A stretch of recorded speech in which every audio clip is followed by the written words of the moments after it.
Tired of running from creepers all night?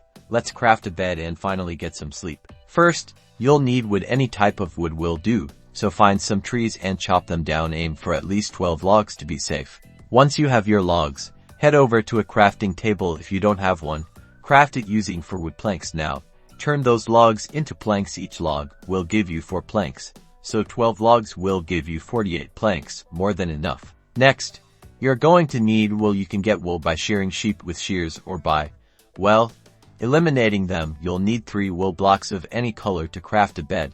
Back at the crafting table, place 3 wood planks in the bottom row and 3 wool blocks in the middle row. This will give you one glorious bed. Find a safe spot inside your house or a temporary shelter you've built. Place the bed down and make sure there are no monsters nearby. Right-click on the bed to go to sleep. If it's nighttime, you'll skip right to morning. Beds aren't just for sleeping. They also set your spawn points, so the next time you meet an untimely demise, you will respawn right here in your bed. Enjoy your newfound restful nights in Minecraft.